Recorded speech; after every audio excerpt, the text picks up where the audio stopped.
Hi guys, welcome to the Together GS YouTube channel / podcast.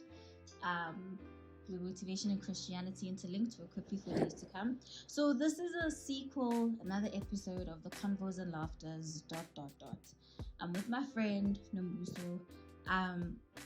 It's like a little bit of a twist. So today's podcast is literally going to be 15 minutes long, nothing more, nothing less. And I think one of the reasons for this is the topic that we will be talking about. I think it's something that is very crucial and a pivotal point in our lives where I don't think we'd want to prolong it to the point where someone just starts chopping onions and starts crying. So we are going to be talking about grief, right? Just like experiences that we went through with dealing with grief and all of that. So I will be asking Nombuso that, and then I'll later on just come on my side and just to express my walk and the journey that I'm still walking with dealing with grief and the emotions that keep on creeping in and creeping out and everything, that beautiful gist of grieving. So Nombuso ma'am, how's it going? Hi guys, as Gugu mentioned, I am Nombuso khaba. It's going, it's going. The show has to go on. But what I will say is grief is so lonely. Grief is vulnerable and it will do you dirty actually. But then I guess you need to find strength from the Lord because no one will ever prepare you for grief and it's happened now and again. You like, okay, I've got this, I've conquered, but there will be just one of those days whereby it's like someone just hits you in the head with a stone, big stone, and you will be so vulnerable in such a way that you can't handle it. But then I guess when you pray and when you trust the Lord and know that everything will pass. Nothing I can think an expiry dates equal at all. So, but yeah, it's So a lot. it's a lot. So when you are touching on God will see you through, when you are looking back to when things happened in everything that happened with just losing your grandmother, ne? Would you say there was a point where God prepared you for losing your grandmother? No, God didn't prepare me. I don't think God prepared me for those moments because I wasn't ready. Everything was a shock and everything. Okay, I don't know how to explain, but I don't think God ever prepare you for that moment. It's even more painful when a person was not sick, a person was, it's just a shock. You are just healthy like this, Google, and then all of a sudden, tomorrow you are no more, you know. Yeah. Because like Moshe Ganjalo, I'm literally thinking of the time they told me that my best friend passed away. Like before, I personally I believe that God prepared me one way or another. But how? Not to say He prepared me, we see the person is going to die, be ready. No, Right. in a sense that He prepared me that I had so much faith in God that even when it happened, it wasn't a sense of you took this person away, my world is shattered, even though it was shattered, but it wasn't affect Juguti. It's shattered, but now I don't know where I go to draw my strength from. Let me put it that way, Guti. Okay. Even though that happened, I still knew where to draw my strength from because 2 days or a few weeks or something along those lines, but just like very close to the day where she passed away, which was on August the 17th or the 18th, somewhere there. Like there was this song that we normally sing at church, and I don't like this song till to today because I was singing the same song spiritually when my grandmother passed away. Right. And I just don't like it because I just feel like, God, is this you trying to tell me someone's gonna die? But then the title of the song is Oh Yes He Cares. Uya naga gia mazi. So that's the song. So I've just been singing that song, and then come the day you get a phone call, the person has passed away. You understand? So then now I have that connotation with the song, and then people just passing away and everything. But to say everything and to just come to this point that I honestly feel like God did prepare me, because prior to that I had a lot to deal with when it came to work, my personal life, and everything. And the person that passed away, my best friend at that time, she was my source of strength. Like, she would give me motivation to continue, move on. But when she passed on, I would say I was at a point where I was accepting my reality. You know what? Life is not fair. Life is lifing. Life will forever and always life you. And I think I was at a point where I was starting, like, the dust was starting to settle down, and I was just coming to terms with it. And then you get the message, Uguti, she passed away. And when I say I think God prepared me for it and I knew where to draw my strength in that time, or prior to that, I would have date nights every Friday. I would be in my Bible every day. So to say that God prepared me well in advance, even though when it happened, it would come out as if you were not prepared. But He gave you, He gave me enough to be equipped to face that situation. Let me put it that way. That God equipped me to face the situation that I had to deal with. Guti Gugaso, right? And I mean, till to today, man, there are days where you really, like, you honestly just miss the person in your life, and it's hard. It's very hard. Actually, I have a question for you, Gugu, as you talking about God preparing you. So this is what happened in 2019, right? When my granny passed away in May. It was 21st May 2019. So in April, during Easter holidays, I was home with my granny. Like, it was fantastic. Everything was nice. We had a good time. And I remember we were laughing. My granny was full of jokes.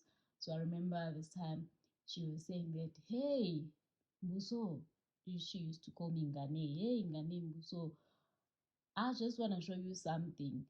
So she had a kit where she put all the documents and everything on that kit. I was like, I have an envelope here. I have 1,000, 1.5. The money was like 1.5.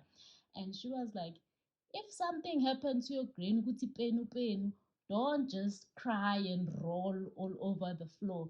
Just know there is money there. And it was just 1.5. I was like, ah, Gogo, please don't start. She was like, yeah, because someday I'll go ngihlale no Abraham. And then we laugh about it. So do you think that was the preparation? And we went to church during Easter together. I remember it was offering. We went to church life renewal center. So it was offering. And then, when the sisters will go first and the brothers, and so it happened that the brothers, it's the offering we done, and then Ukoko just went alone, but it was not for mama bawonikela, it was just obut abanikela, and then she decided to walk alone eyonikelela the brothers, right? So, and those were memories because she was not sick, wayehambela ebona and everything, yabo. So I'm trying to think, do you think that was the preparation for me, or those moments were just to say goodbye, my child? Because when it hit in May, I was like, oh my goodness, oh my goodness, I'm now gonna be alone. What is happening? God, why are you forsaking me? You know. I personally think that those were memories that God allowed you to have to pull strength from. Like, the memories I have of my friend, they give me strength.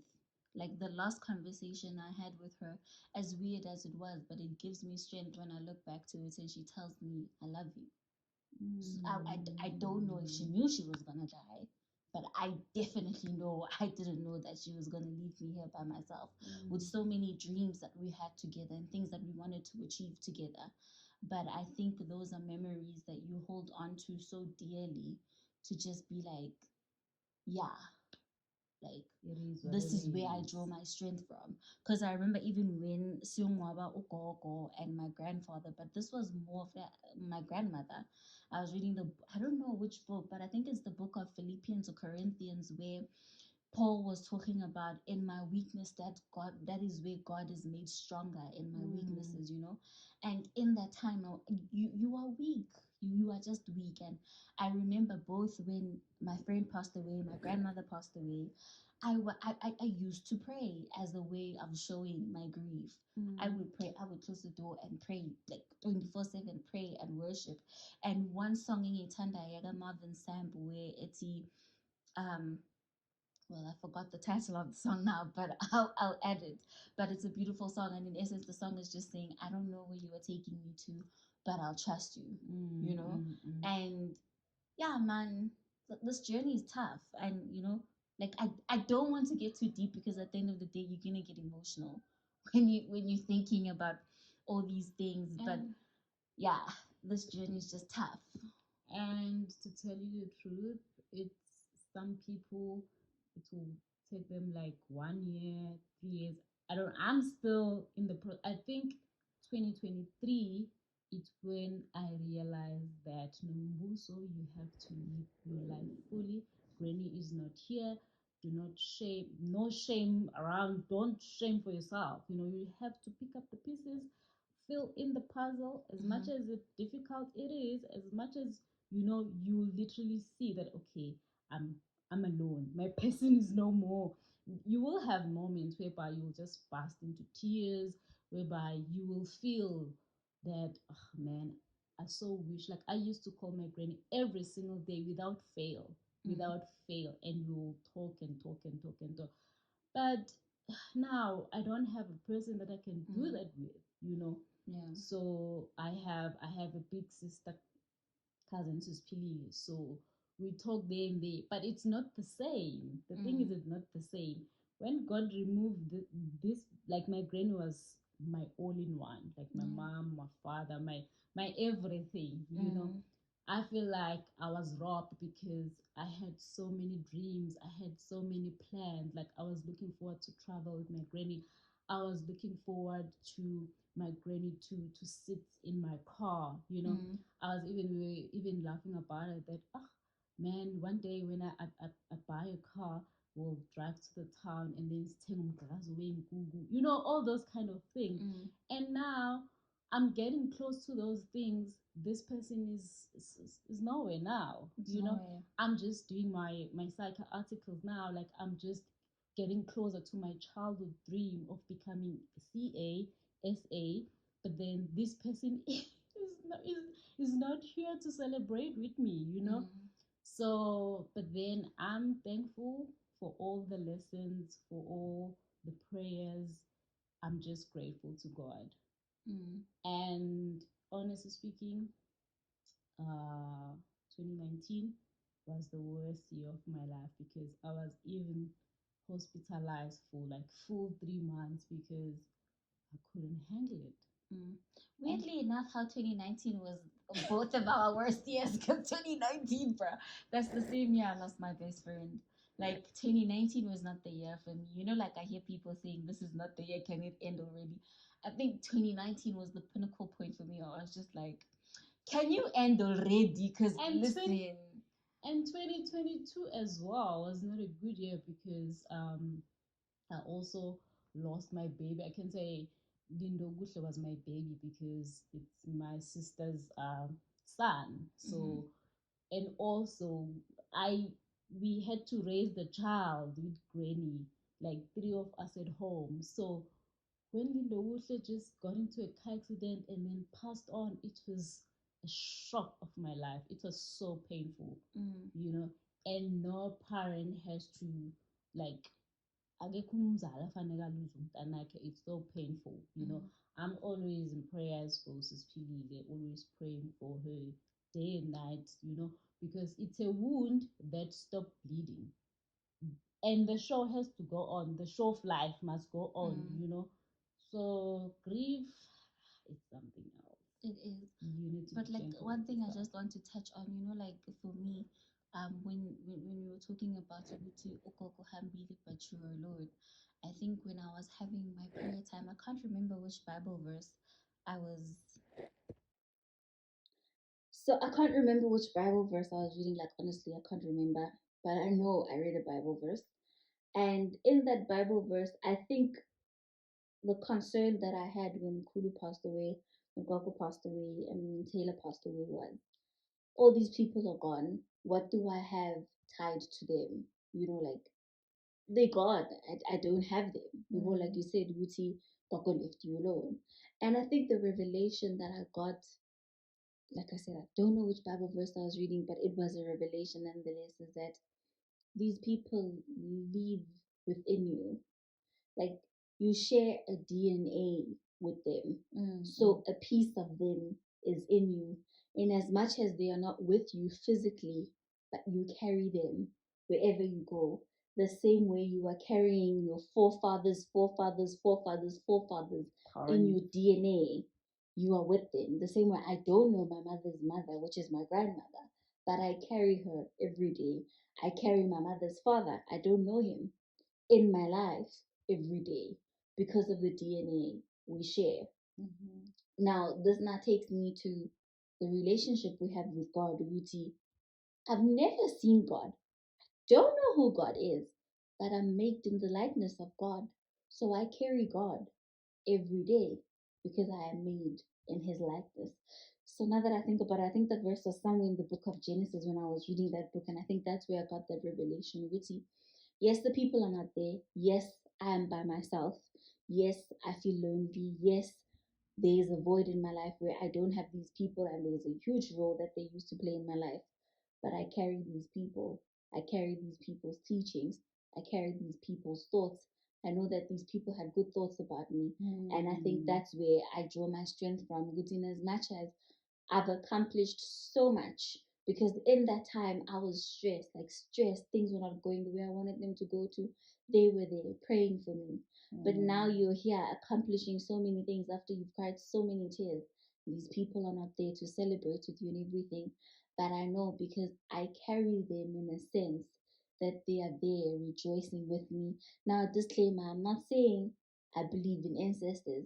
I respect people who do, in as much as I expect the same to be afforded to me when I share my truth, which is I don't believe in ancestors.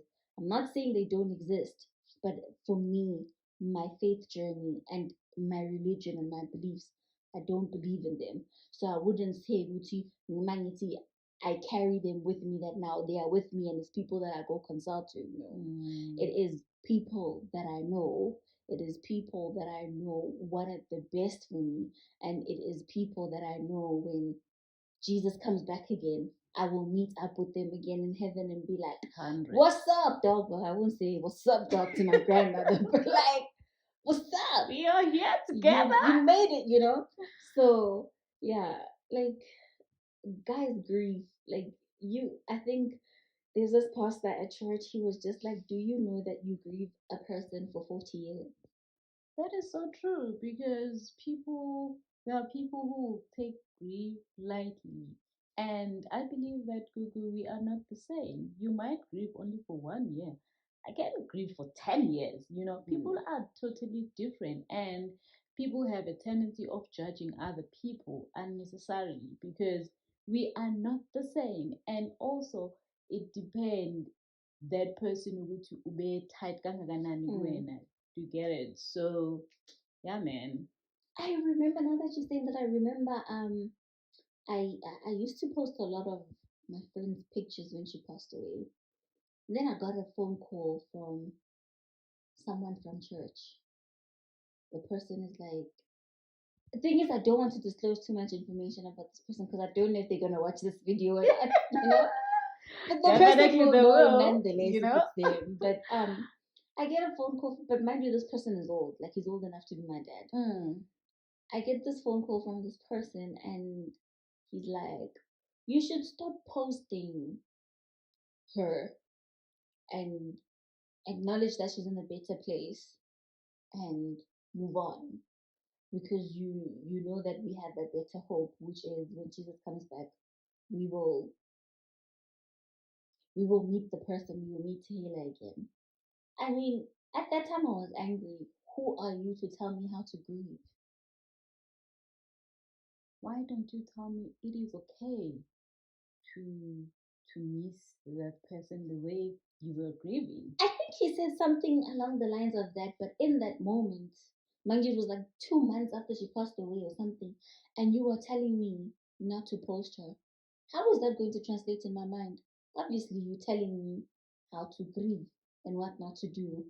And people Google, they will shock you because I remember I got random calls whereby I also not going to mention the names, but then people you trusted and you think you are in a safe space with them, they will be like, "Unombuso useyahlanya nje, ingqondo yakhe ayithathi kahle.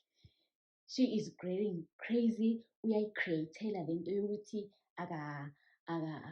akathanda ucreate itori and ufuna uprove a point to people. You know, people will create stuff and at that moment, emotionally, you're not okay. And I believe, like, it came to a point whereby I had to learn mental health. It is real, Gugu. It is real. And not all of people understand mental health and psychology. Like, honestly, not everyone. Because people, they will act as if, oh, useqalile, uyatefa, ave, she's too emotional. She's too emotional. But then I believe that there are things behind that. Can you find out why this person is acting like this? Why this person is too emotional? There is always a reason for a person to act a certain way. Yeah, but the issue is people are so concerned about themselves. Well, I think the truth is people sometimes are so concerned about themselves that they don't take the time to see other people. Not like putting your bona, like to see other people. Like when you genuinely see a person.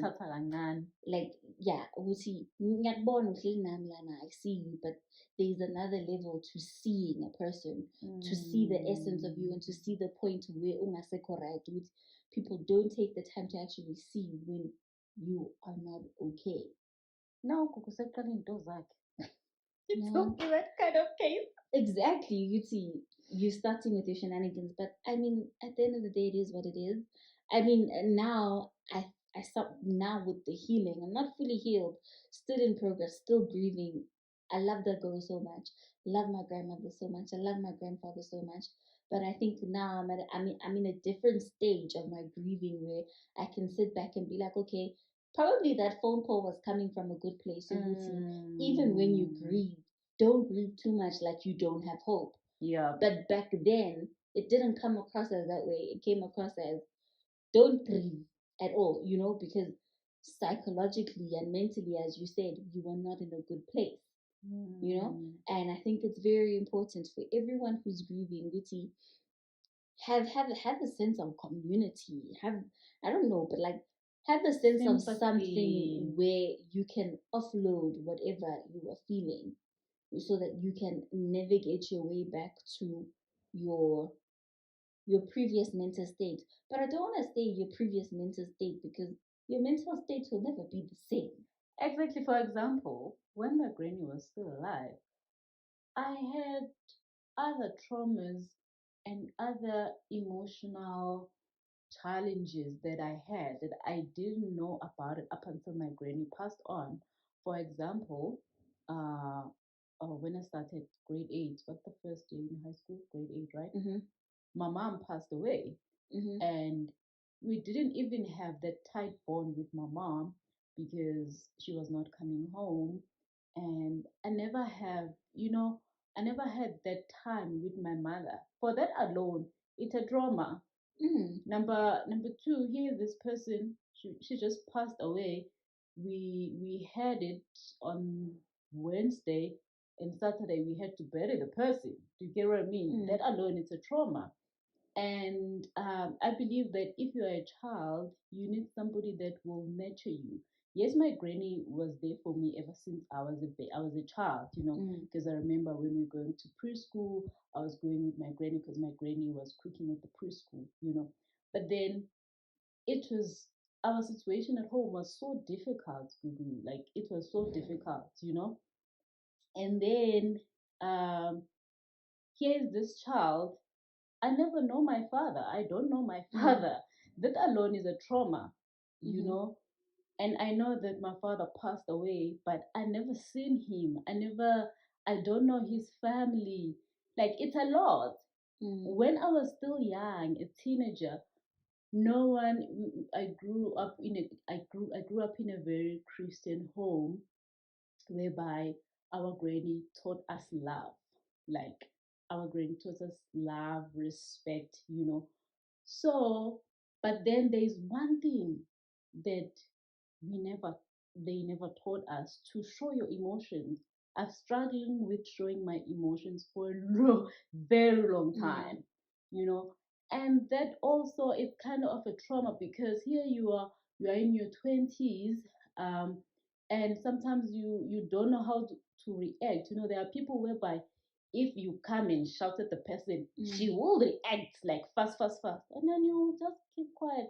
Some of us will keep quiet, like here's Google is giving me a present. I can't show the excitement, like to show the feelings, because no one taught us to show how there were moments whereby you will say that ish, this is painful, angithandi le nto, kubuhlungu, uyangilimaza if usho kanje, or if you do 1, 2, and 3, hayi uyingane.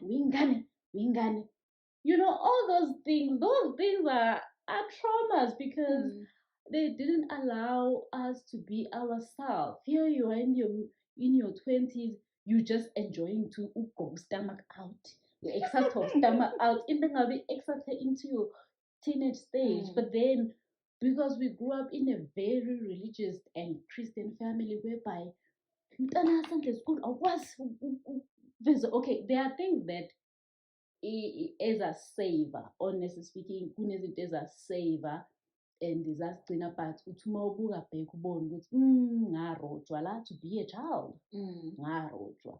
So yeah, and those things, the sad part is they catch up. Like literally, I'm in my 20s, but then I'm playing catch up, guys. The truth is, I'm playing catch up, and sometimes it's not even nice, because when I was a child, when I was young in my early 20s, I have to do izinto zabantu abadala, like to build home, like to do things, like think as an adult, So when I was vulnerable and in depression, deep depression, like things were mixed masala, mixed veg, because now you look back and you like, that was a trauma I didn't know, but now I know. So you just have to visit those emotions because tell me, Gugu, if kukhona into ongenza wena ebuhlungu right now, and then I don't show the emotions, ashonaphi lawo ma-emotions bethu, ashonaphi, ngicela ungichazele ukuthi ashonaphi, because you have to say, even though you're not gonna say in a rude way, but either show some emotions ukuthi hayibo, yazi ukucasukile noma mina yazi Gugu ungangicasula noma injani. I won't say ngizobheka today, but deep down, it's either ngizoyikhalela erumini ngiyikhalele ngingedwa, and then ngizozama ukuxola kundlule futhi. But now I'm learning ukuthi, you know what, ayibo Gugu, uyangilimaza shem, sengiyakhuluma nami bantu, sengiyazama. Khuluma sisi, khuluma nakhuluma. But yeah, like what you're saying, like it's a lot, man. It's mouthful. Because for me, like you're thinking it's okay.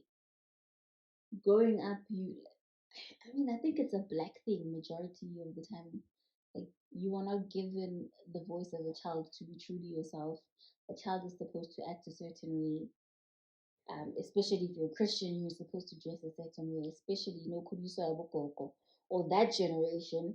And then like I said, I just think it's a black thing where I think we as the upcoming black generation, we need to break that cycle where when you have kids or when you have nieces and nephews, where you teach them to actually speak up and to voice out their emotions, because abogogo nabomama bakhulele in a generation where it was you gazelle. I don't know how to put it in English. You but like you have patience, you exercise patience, even if it meant you were in a toxic relationship, whether platonically or in a romantic relationship or whatever the case the relationship is, you were taught to persevere and to hold on. But then the question becomes, until when? Until when, So I think I don't want to put too much blame on the older generation to say they didn't teach us, because remember, they grew up in the apartheid regime. Who did they go to cry to? No one was willing to hear them out. they also had their own traumas, and Exactly. they tried their best. Honestly speaking, they tried So their so best. so nabakhulisa, or when they nabakhulisa, let's just stick with that word. Nabakhulisa, and they bring you up and they train you to be a child.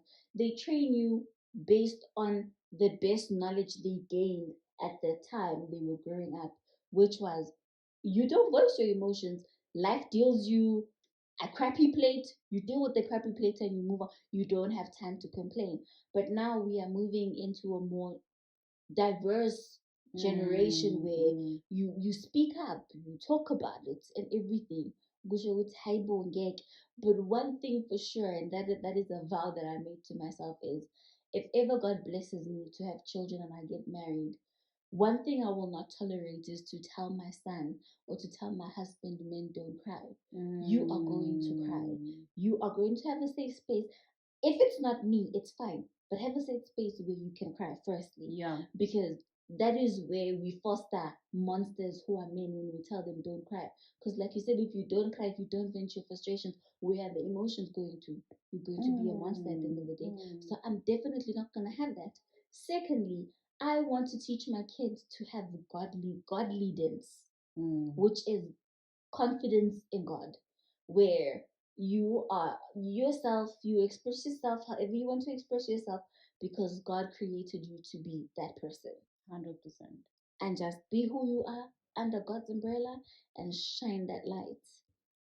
Yeah. So We are changing the cycle. yeah. We are changing breaking the curses, honestly.